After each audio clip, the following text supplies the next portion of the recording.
Hey, I've been meaning to ask you, what's with Flayer? Flayer? Oh, it's like flaying, like when you remove someone's skin and... No, I meant how does the skill work? Just because I make the armor doesn't mean I know. Ladies, gentlemen, and monsters of all ages, it's time to get the full breakdown on Flayer. This skill has been confusing hunters since the launch of the game. A lot of information has come from hunters testing, a small bit of information from Capcom actually directly responding to this, and this has led to much more accurate tests that followed. For a long time, a lot of people thought that Flayer was just bugged in some way, but the thing is, it's completely working as intended. It's just that the end result of it is fairly weak for a number of different reasons. So today we're going to go through everything that affects Flayer as a skill and makes it awkward to understand, and talk about what that actually means for it as far as using it.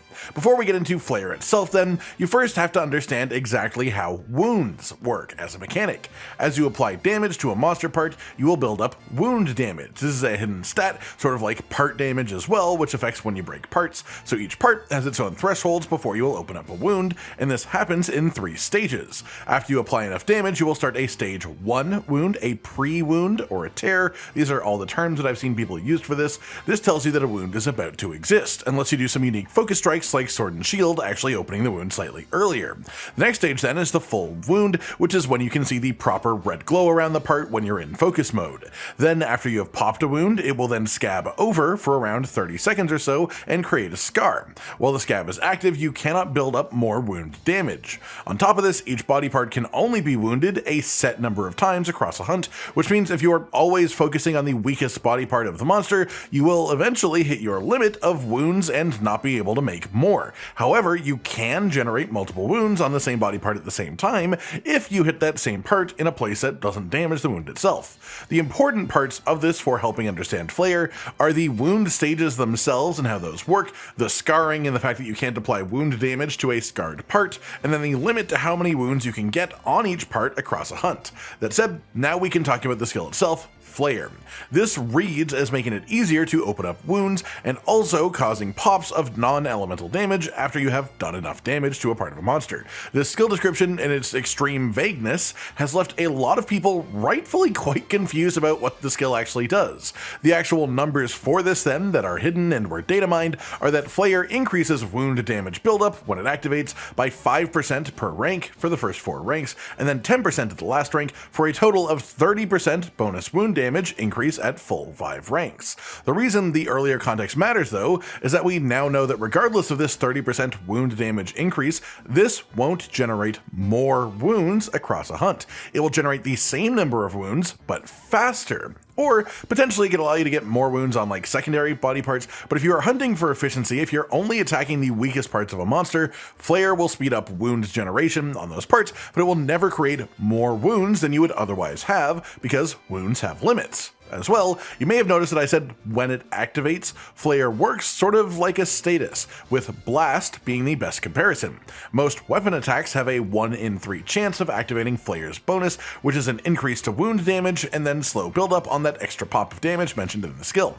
Think of it like triggering Blast buildup when it procs on top of the wound damage. As well, an extra hidden part found by this user on Reddit here is that there seems to be a short internal cooldown on the procs of extra wound damage and the non-elemental damage burst buildup, meaning regardless of the 1 in 3 chance of having this trigger, if 2 attacks hit too soon after each other, only the first one of them will have a chance of triggering this. This is most notable on weapons like dual blades or longsword, insect glaive, and especially gunner weapons right now as well, where multiple of your actual inputs will only be able to proc Flayer 1 time, maybe twice at most, despite being a large number of actual hits for the input against the monster. So reason 1 that Flayer is worse than expected is that there are a limited number of wounds you can make per part per hunt. Reason 2 is that there is an internal cooldown on the actual effect triggering.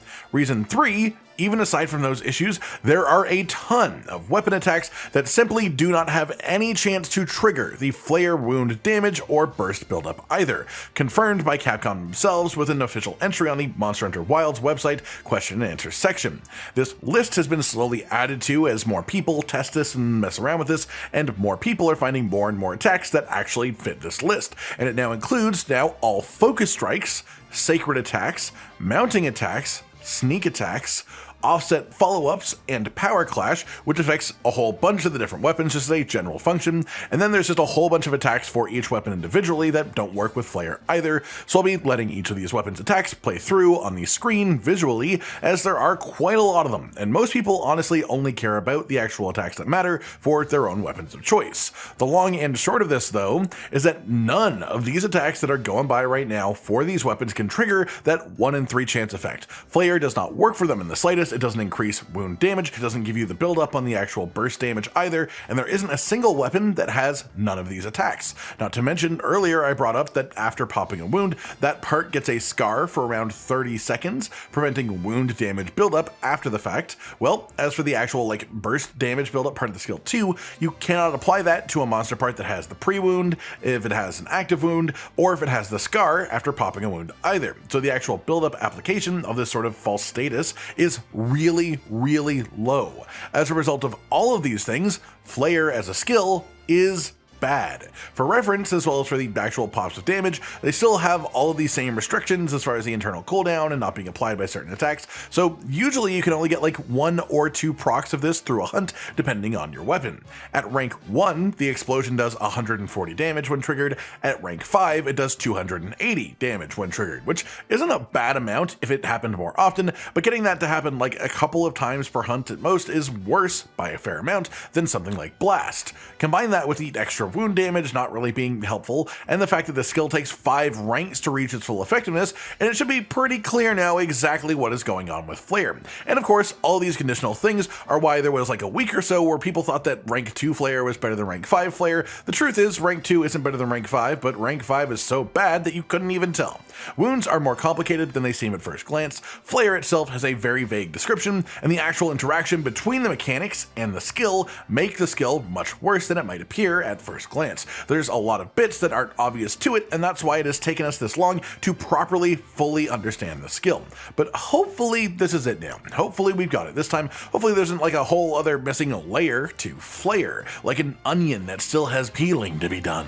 That just about does it for today then, everyone. A deeper dive into Flayer as a skill and the wound mechanics in general and how these things intertwine to make one of the most convoluted skill interaction that I have seen in the Monster Hunter series ever. The end result for people who just want to be told what to do, really, is that Flayer is not a good skill. I don't think you should use it. There is no weapon I actively recommend it for. It doesn't generally create more wounds over a fight. It just makes the wounds happen faster, and the actual damage pops happen too infrequently due to just being way too conditional on when and how you can apply the buildup.